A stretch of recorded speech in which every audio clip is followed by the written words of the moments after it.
जनों, जो व्यक्ति अपने जीवन से प्रेम करता है वही ईश्वर से प्रेम कर सकता है, वही सद्गुरु से प्रेम कर सकता है। अगर जीवन को सचमुच में समझ बैठे हैं तब जीवन के प्रति गंभीर हो जाइए। You must be very serious about your life. इसको यूं ही व्यर्थ न गंवाइए। हम आपको चाहिए क्या? त्रिकाल संध्या करें। यही तो भगवान श्री राम बुलाकर कहते हैं, बड़े भाग मानुष तन पावा। और उस बहुत बड़े ज्ञान की जानकारी भगवान श्री राम दे रहे हैं। भगवान कहते हैं कि साधन धाम मोक्ष कर द्वारा, अब पाई न जेहि पर लोक समारा। भगवान श्री राम के उपदेश को हम लोगों के बीच में सुनाया जाता है। मानस में बहुत सारा प्रसंग है, लेकिन भगवान श्री राम ने जो उपदेश दिया है अपनी प्रजाओं को, और काकभूषुंडी जी महाराज ने मनुष्य शरीर की सार्थकता, मनुष्य शरीर की महिमा, मनुष्य शरीर पाने का फल और मनुष्य शरीर पाकर क्या करना चाहिए, इन सारी बातों को गरुड़ जी से काकभूषुंडी जी ने कहा है। जिस व्यक्ति के भीतर में प्रेम उत्पन्न हो जाता है, ध्यान दीजिए, आप पठित समाज के लोग हैं। घृणा, ईर्ष्या, द्वेष ये सीखना नहीं पड़ता है, इसकी कहीं कोई पढ़ाई भी नहीं होती है। लेकिन देखा जाता है, अपने जीवन की ओर झांकेंगे तो पता लगता है कि कहीं न कहीं मनुष्य किसी से जल उठता है, ईर्ष्या कर बैठता है, द्वेष करता है। लेकिन सज्जनों, किसी व्यक्ति के भीतर में अगर प्रेम है, किसके प्रति? प्रेम किसके प्रति होना चाहिए? ईश्वर के प्रति। प्रेम किसके प्रति होना चाहिए? तो महापुरुष कहते हैं कि प्रेम महापुरुषों के प्रति। जैसे कि जानकारी आपको मेरे संबंध में दिया गया होगा,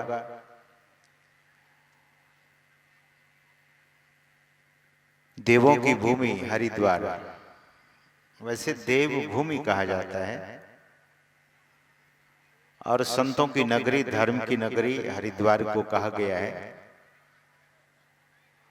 ऋषिकेश में एक महापुरुष हुए स्वामी शिवानंद जी महाराज। उसके पहले भी एक शिवानंद जी महाराज हुए राजस्थान में। एक स्वामी हरिहरानंद जी महाराज हुए। हरिहर स्वामी लोग कहा करते थे। उनकी आरती बड़ी प्रसिद्ध है। भारत के लगभग उत्तर भारत के हर मंदिर में लगभग उस आरती को गाई जाती है। उस आरती में श्रद्धा भक्ति बढ़ाओ, संतन की सेवा, श्रद्धा प्रेम बढ़ाओ, श्रद्धा भक्ति बढ़े, श्रद्धा प्रेम बढ़े। किससे मांगते हैं? जीव या भक्त किससे मांगता है? ईश्वर से। ध्यान दीजिए सज्जनों, बहुत लोगों को साधना में थोड़ी सफलता मिलती है तो साधक को अहंकार भी हो जाता है कि I have done such a great meditation, मैं एक बहुत महान साधना कर लिया है, ध्यान कर लिया है। जिस व्यक्ति के भीतर में प्रेम होगा, और ध्यान देकर सुनिएगा, जिस व्यक्ति के भीतर में प्रेम होगा, जिस व्यक्ति के भीतर में श्रद्धा होगी, उसी व्यक्ति के भीतर में विनम्रता भी ठहरती है। और जिस व्यक्ति के भीतर में विनम्रता होगी, उस साधक या उस साधिका का पतन नहीं होता सज्जनों, उसका पतन नहीं हो सकता। अभिमान सबसे बड़ा रोग है। The ego is the deepest and highest disease for the human being. अभिमान सबसे बड़ा रोग है, बहुत गहरा रोग है। इसीलिए दुर्योधन का नाम सुयोधन होते हुए पर भी लोगों ने दुर्योधन कहा, यद्यपि नाम सुयोधन था। रावण के पास बहुत विद्याएं थी, रावण के पास धन अकूत था, रावण के पास सके संबंधी बहुत थे, लेकिन रावण की सद्गति नहीं हो पाई। रावण को सुयश नहीं मिल सका, अपयश, और इतना बड़ा अपयश। रावण मैं और मैं ही कहा करता था, तो मैं नहीं। पूज्यपाद महर्षि संत सेवी परमहंस जी महाराज की वाणी में है कि मैं नहीं, मेरा नहीं, ये तन है किसी का दिया। यह तन किसी का दिया हुआ है, परमात्मा का। इसीलिए कभी भी मैं नहीं, मेरा नहीं। लोक व्यवहार में इसका मतलब ये नहीं कि आप अपने को मैं कहकर संबोधित नहीं करेंगे, लेकिन मैं कहकर संबोधित करने के समय हमेशा यह समर्पण भाव होना चाहिए कि सच में मेरा कुछ भी नहीं है, मैं नहीं, मेरा नहीं। एक महापुरुष कह रहे थे कि सतयुग में राक्षसों का नाम हिरण्यकश्यपु, बड़ा नाम होता था राक्षसों का, और त्रेता में रावण। हिरण्यकश्यपु बड़ा नाम है और रावण उससे छोटा है। द्वापर में उससे भी छोटा नाम होता था राक्षसों का, क्या? कंस, छोटा नाम। और कलयुग में भी राक्षसों का नाम है, वो क्या है? बोले राक्षसों का नाम मैं, जो मैं बोलता है हमेशा मैं, बहुत छोटा है। सदगुरु महाराज कहते थे कि अहंकार करोगे तो जीवन में कुछ बचेगा नहीं। Nothing is going to remain with you, कुछ भी नहीं बचेगा। भले देखने के लिए कुछ संपत्तियां दिखेगी, जमीन दिखेगी, मकान दिखेगा, दुकान दिखेगी, व्यापार दिखेगा, लेकिन really nothing will be there. क्या? जो जिसके पास मैं है, मैंपन अधिक है, तो सदगुरु महाराज कहते थे कि अहंकार से सब कुछ बिन से, अहंकार से सब कुछ समाप्त हो जाता है, खत्म हो जाता है सज्जनों। तो जिस व्यक्ति के भीतर में एक बार प्रेम उत्पन्न हो जाएगा, वह कहीं भी रहेगा, किसी भी स्थिति में रहेगा, परमात्मा से प्रेम अवश्य करेगा। और ध्यान दीजिए,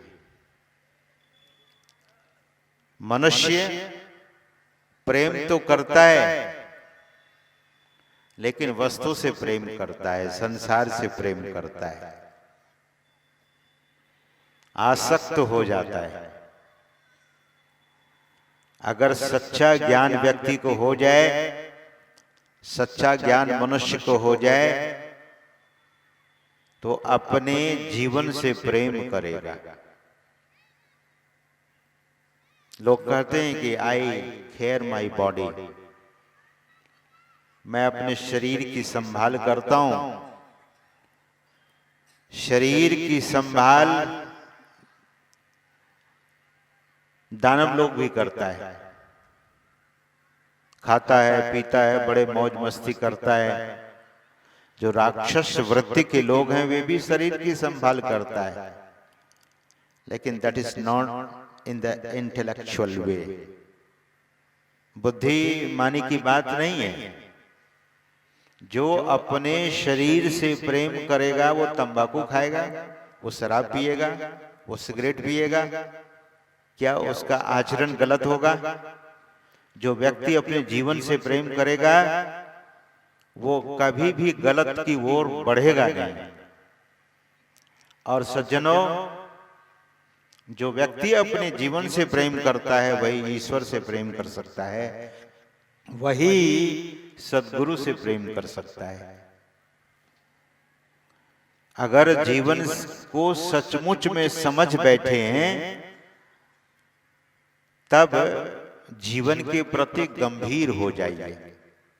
you must be very serious about your life. इसको यूं ही व्यर्थ न गंवाइए।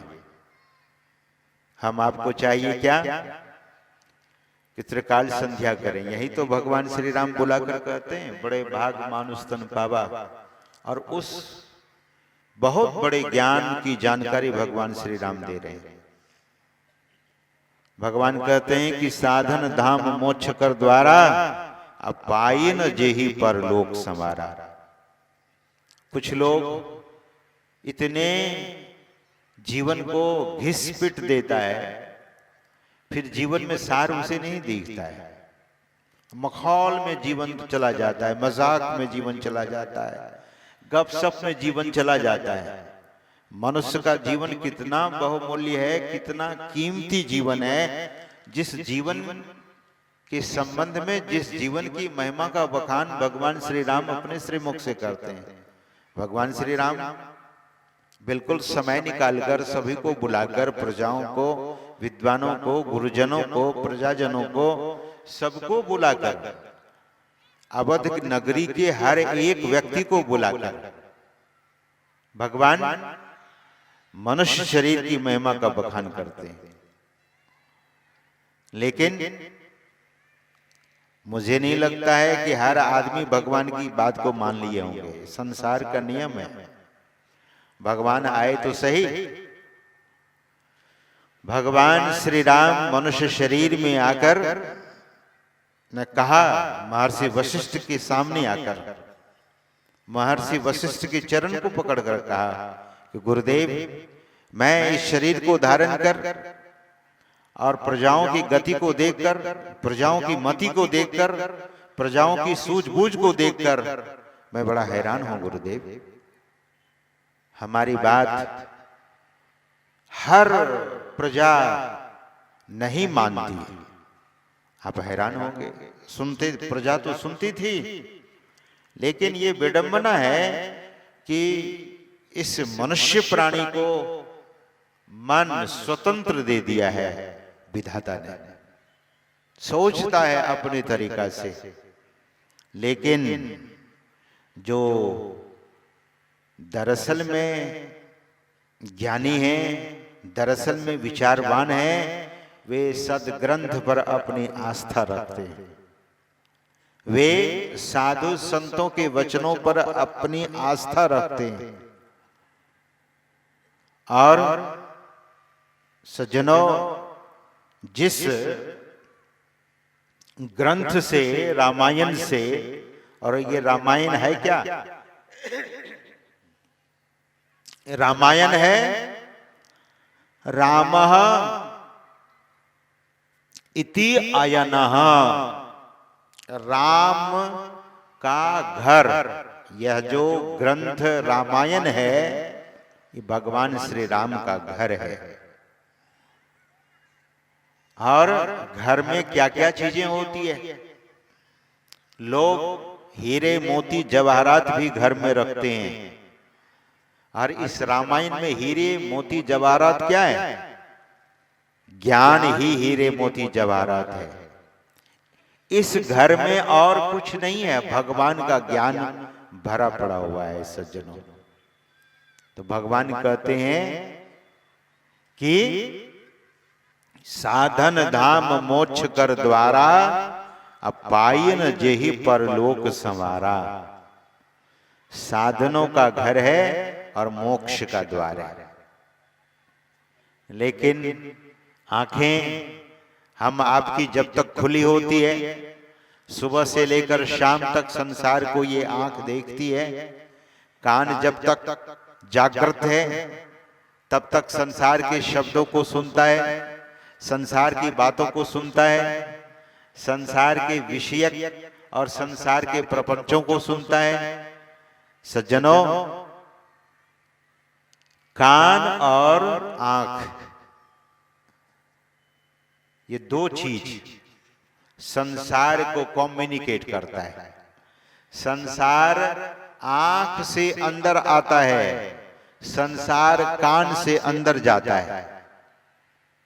लेकिन जो व्यक्ति इस आंख से सार को देखता है, when you are perceiving the essential things with your eyes, संसार में भी सार है।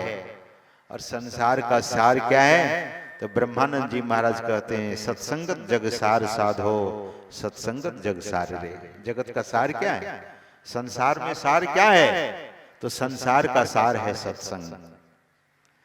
तो अगर सार को ग्रहण करेंगे, इस आंख से अपने इष्ट का दर्शन करेंगे, इस आंख से साधु महापुरुषों का दर्शन करेंगे, तो सार को आपने ग्रहण कर लिया। इस आंख से सदग्रंथों को पढ़ेंगे, भगवान राम के वचनों को पढ़ेंगे, रामायण को पढ़ेंगे, गीता को पढ़ेंगे, और भगवान शंकर की वाणी उपनिषदों में भगवान शंकर की वाणी भरी पड़ी हुई है। भगवान शंकर और ब्रह्मा जी का संवाद भरा पड़ा हुआ है। याज्ञवल्क और गार्गी और मैत्री की बातें भरी पड़ी हुई है, ज्ञान भरा पड़ा हुआ है। इस आंख से जब ग्रंथ को पढ़ेंगे तो सार को ग्रहण करेंगे, और इस कान से सुनना क्या है? सार को। सार को गही रहे, अथोथा दे उड़ाए, कबीर साहब कहते हैं। तो सत्संग सार है जगत का। इस कान से सत्संग सुनेंगे। महाराजा पृथु भगवान के पास जब गए तो भगवान से एक प्रार्थना करने लगे। भगवान ने कहा कि महाराजन, आप कुछ मांग लीजिए, आपके उपासना से मैं बड़ा प्रसन्न हूं। तो महाराजा पृथु ने कहा था कि प्रभु, अगर आप हमें देना चाहते हैं तो 10,000 कान हमको दे देने की कृपा कीजिए। आजकल लोग 10,000 कान तो नहीं मांगते हैं भगवान से। ध्यान से सुनिएगा, लोग 10,000 कान नहीं मांगते हैं, एयरफोन खरीद लेते हैं, साउंड बॉक्स खरीद लेते हैं, और वो मल्टीपल उसको करके सुनता है। लेकिन महाराजा पृथु ने भगवान से कहा, निवेदन किया कि प्रभु, मुझे अगर आप देना चाहते हैं तो 10,000 हमें कान दे देने की कृपा कर दी जाए, मुझे दे देने की कृपा की जाए। सज्जनों, पृथु राजा से भगवान ने पूछा कि राजन, आप 10,000 कान क्यों चाहते हैं? तो राजा पृथु ने कहा कि मैं 10,000 कानों से महापुरुषों के वचनों को सुनना चाहता हूं, मैं उन सदग्रंथों को सुनना चाहता हूं 10,000 कानों से। मुझे 10,000 कान इसीलिए चाहिए। वे कैसे राजा पृथु थे जिनके नाम पर इस धरती का नाम पृथ्वी पड़ा। सज्जनों, उनमें श्रद्धा थी, उनमें प्रेम था, जीवन की सार्थकता को समझ लिया था, जीवन के सार को समझ लिया था, और संसार के सार को भी उन्होंने समझ लिया था। इसीलिए भगवान से 10,000 कान उन्होंने मांगी। सज्जनों, भगवान कहते हैं, साधन धाम मोक्ष कर द्वारा। साधना तो करते हैं। मैंने शुरू में अभी निवेदन किया था कि जिनके भीतर में साधना की बू नहीं होती है, साधना किया और उसका अभिमान नहीं होता है, ऐसे साधकों का फिर पतन नहीं होता। सज्जनों,